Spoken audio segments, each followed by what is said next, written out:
ఆకాశవాణి ప్రాంతీయ వార్తలు చదువుతున్నది ఎన్ మణి. ముఖ్యాంశాలు. దేశవ్యాప్తంగా పేదల కోసం కేంద్ర ప్రభుత్వం 4 కోట్ల ఇళ్లు కట్టించిందని మధ్యప్రదేశ్లోని సత్నాలో జరిగిన కార్యక్రమంలో ప్రధానమంత్రి నరేంద్ర మోదీ పేర్కొన్నారు. 2 రోజుల పర్యటనలో భాగంగా అన్నమయ్య, వైఎస్సార్ జిల్లా పులివెందులలో ముఖ్యమంత్రి వైఎస్ జగన్మోహన్ రెడ్డి ఈ రోజు పలు అభివృద్ధి కార్యక్రమాలను ప్రారంభించారు. రాష్ట్రంలో వ్యవసాయ రంగ ఉత్పత్తిలో -6.5 రుణాత్మక వృద్ధి నుంచి 8.2కి వృద్ధి రేటు పెరిగిందని మంత్రి కారుమూరి వెంకట నాగేశ్వరరావు అన్నారు. రాజ్యాంగం ప్రసాదించిన సమాన హక్కు ఆధారంగా న్యాయ సేవలు ఉచితంగా పొందే హక్కును సద్వినియోగం చేసుకోవాలని విశాఖ జిల్లా ప్రధాన న్యాయమూర్తి ఆలపాటి గిరిధర్ సూచించారు. ఆంధ్రప్రదేశ్ యానాంలో దిగువ ట్రోపో ఆవరణంలో ఈశాన్య తూర్పు గాలులు వీస్తున్నాయని అమరావతిలోని భారత వాతావరణ కేంద్రం తెలియజేసింది. ఇక వార్తల వివరాలు.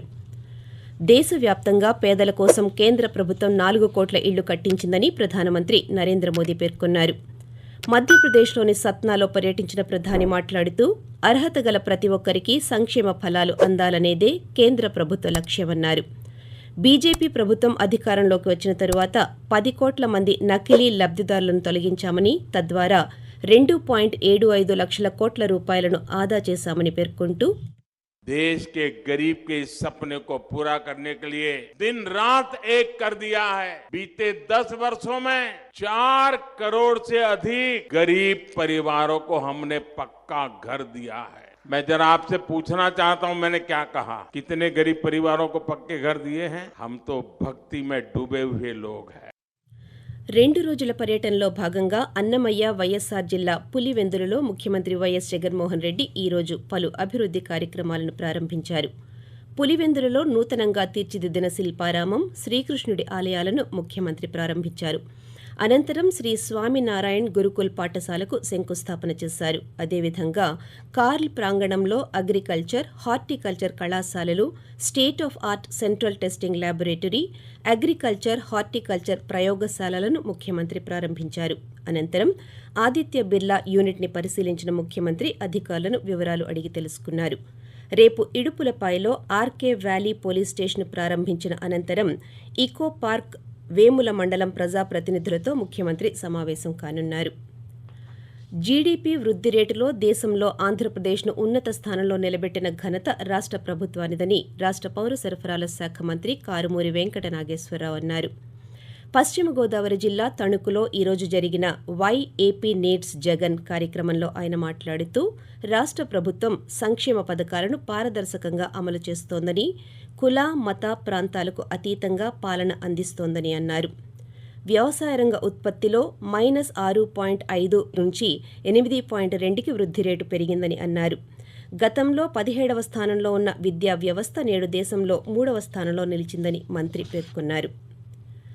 రాజ్యాంగం ప్రసాదించిన సమాన హక్కు ఆధారంగా న్యాయ సేవలు ఉచితంగా పొందే హక్కును సద్వినియోగం చేసుకోవాలని విశాఖ జిల్లా ప్రధాన న్యాయమూర్తి ఆలపాటి గిరిధర్ సూచించారు. జాతీయ న్యాయ సేవల దినోత్సవం సందర్భంగా ఈరోజు విశాఖ జిల్లా కోర్టులో జరిగిన న్యాయ విజ్ఞాన సదస్సులో పాల్గొని మాట్లాడుతూ ఉచిత న్యాయ సేవలు 1995 నవంబర్ 9 నుండి అమల్లోకి వచ్చాయని తెలిపారు. చట్టాల గురించి తెలుసుకోవాల్సిన బాధ్యత ప్రతి పౌరుడికి ఉందన్నారు. పేదరికంతో న్యాయ సహాయం పొందలేని వారు న్యాయ సేవాధికార సంస్థ సేవలు వినియోగించుకోవాలని శ్రీకాకుళం జిల్లా ప్రధాన న్యాయమూర్తి జునైద్ అహ్మద్ మౌలానా అన్నారు. న్యాయ సేవాధికార సంస్థ సేవలు చాలా విలువైనవని, పరిష్కారమే దొరకదు అనుకున్న ఎన్నో సమస్యలు పరిష్కారమైన దాఖలాలు ఉన్నాయని ఆయన వివరించారు. విశాఖపట్నం ఎంతో భవిష్యత్తు ఉన్న నగరమని అమెరికాలోని ఇండియానా రాష్ట్రానికి చెందిన క్యారమెల్ నగరం మేయర్ జేమ్ బ్రైనర్డ్ ప్రశంసించారు. విశాఖ, క్యారమెల్ నగరాలు ఉమ్మడి విధానాలతో కలిసి పనిచేసేందుకు జూలైలో ఒప్పందం కుదుర్చుకున్న నేపథ్యంలో జేమ్ బ్రైనర్డ్ విశాఖలో పలు ప్రదేశాలను తిలకించారు. ఈ రోజు జీవీఎంసీ సమావేశ మందిరంలో నగర మేయర్ గొలగాని హరి వెంకట కుమారితో కలిసి జరిగిన సమావేశంలో ఆయన మాట్లాడుతూ నగరంలో ఘన వ్యర్థాల నిర్వహణలో ఎంతో శాస్త్రీయ విధానాలు అమలవుతున్నాయన్నారు. పరిశుభ్రత, పచ్చదనం నగరంగా ఇక్కడ అమలవుతున్న విధానాలను ఆయన కొనియాడారు. ఆకాశవాణి ప్రాంతీయ వార్తలు వింటున్నారు. ఆర్థికంగా వెనుకబడిన వర్గాలకు నాణ్యమైన వైద్య సేవలు అందించే లక్ష్యంతో కేంద్ర ప్రభుత్వం ప్రధానమంత్రి జన ఆరోగ్య యోజన పథకాన్ని అమలు చేస్తోంది. ఈ పథకం ద్వారా ప్రతి ఏడాది ఒక్కో కుటుంబానికి 5 లక్షల రూపాయల ఆర్థిక సహాయం అందిస్తోంది. ఈ పథకం కింద నిరుపేదలైన వారు దేశంలోని ఏ ప్రభుత్వ, ప్రైవేట్ ఆసుపత్రుల్లో అయినా ఉచితంగా ఆరోగ్య సేవలను పొందవచ్చు. దేశంలోని 50 కోట్ల మంది లబ్ధిదారులకు వైద్య సేవలు అందించాలనేదే ఈ పథకం లక్ష్యం కాగా, ఇప్పటి వరకు సుమారు 10 కోట్ల మంది లబ్ధి పొందారు. ఈ పథకంపై ప్రధానమంత్రి మాట్లాడుతూ, देश को आयुष्मान बनाने में जुटे हमारे ये समर्पित साथी हर सही जानकारी आप तक पहुंचाएंगे। आयुष्मान भारत का ये मिशन सही मायने में एक भारत, सभी को एक तरह के उपचार की भावना को मजबूत करता है।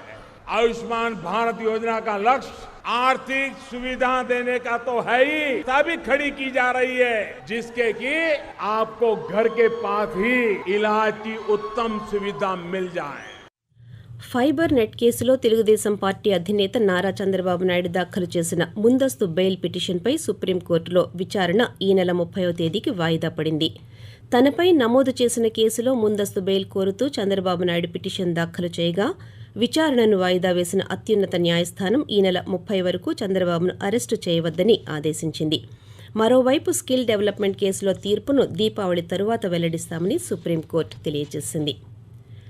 రాష్ట్రంలో గర్భిణీలు, బాలింతలు, చిన్నారుల్లో రక్తహీనత, పౌష్టికాహార లోపం నివారణకు కట్టుదిట్టమైన చర్యలు తీసుకోవాలని ప్రభుత్వ ప్రధాన కార్యదర్శి డాక్టర్ కెఎస్ జవహర్ రెడ్డి ఆయా శాఖల అధికారులను ఆదేశించారు.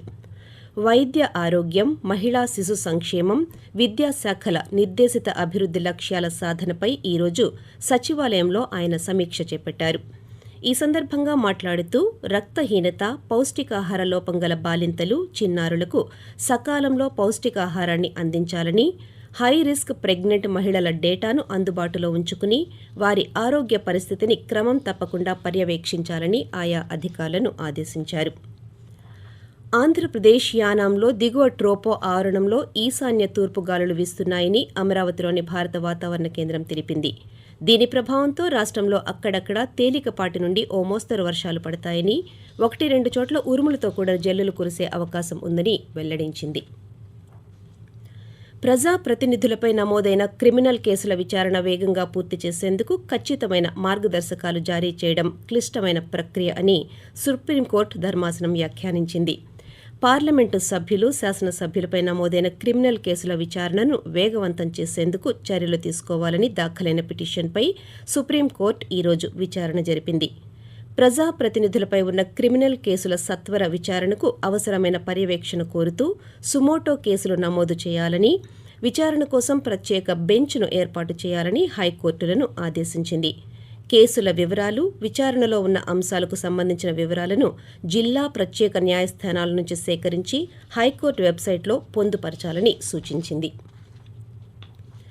ఎలక్ట్రానిక్ ఓటింగ్ యంత్రాలపై మాక్ పోలింగ్ ప్రక్రియను పటిష్ట బందోబస్తు మధ్య నిర్వహిస్తున్నట్టు ప్రకాశం జిల్లా కలెక్టర్ ఏఎస్ దినేష్ కుమార్ అన్నారు. ఎలక్ట్రానిక్ ఓటింగ్ యంత్రాల మొదటి స్థాయి తనిఖీ ప్రక్రియలో భాగంగా ఈరోజు ఒంగోలులో ఈవీఎం గోదాంలో జరుగుతున్న మాక్ పోలింగ్ను కలెక్టర్ తనిఖీ చేశారు. ఈ సందర్భంగా మాట్లాడుతూ, ఈవీఎంల తనిఖీ ప్రక్రియలో భాగంగా నిన్నటితో బ్యాలెట్, కంట్రోల్ యూనిట్లు, వీవీప్యాట్ల తనిఖీ పూర్తయిందన్నారు. ఈ రోజు, రేపు మాక్ పోలింగ్ నిర్వహిస్తున్నామని, రేపటితో జిల్లాలో ఈవీఎంల మొదటి స్థాయి తనిఖీ, మాక్ పోలింగ్ ప్రక్రియ ముగుస్తుందని తెలిపారు. విశాఖపట్నంలోని ఇండియన్ కోస్ట్ గార్డ్ ఆధ్వర్యంలో కేంద్ర రాష్ట్ర సంస్థలతో మారిటైమ్ సర్చ్ అండ్ రెస్క్యూ వర్క్షాప్ను ఈరోజు నిర్వహించారు. ఆంధ్రప్రదేశ్ తీరంలో ఎటువంటి విపత్కర పరిస్థితులనైనా ఎదుర్కొనేందుకు సంసిద్ధతను బలోపేతం చేసే దిశగా ఈ వర్క్షాప్ కొనసాగింది. ప్రాంతీయ వార్తలు ముగించే ముందు ముఖ్యాంశాలు మరోసారి. దేశవ్యాప్తంగా పేదల కోసం కేంద్ర ప్రభుత్వం 4 కోట్ల ఇళ్లు కట్టించిందని మధ్యప్రదేశ్లోని సత్నాలో జరిగిన కార్యక్రమంలో ప్రధానమంత్రి నరేంద్ర మోదీ పేర్కొన్నారు. 2 రోజుల పర్యటనలో భాగంగా అన్నమయ్య, వైఎస్సార్ జిల్లా పులివెందులలో ముఖ్యమంత్రి వైఎస్ జగన్మోహన్ రెడ్డి ఈరోజు పలు అభివృద్ధి కార్యక్రమాలను ప్రారంభించారు. రాజ్యాంగం ప్రసాదించిన సమాన హక్కు ఆధారంగా న్యాయ సేవలు ఉచితంగా పొందే హక్కును సద్వినియోగం చేసుకోవాలని విశాఖ జిల్లా ప్రధాన న్యాయమూర్తి ఆలపాటి గిరిధర్ సూచించారు. ఆకాశవాణి ప్రాంతీయ వార్తలు ఇంతటితో సమాప్తం.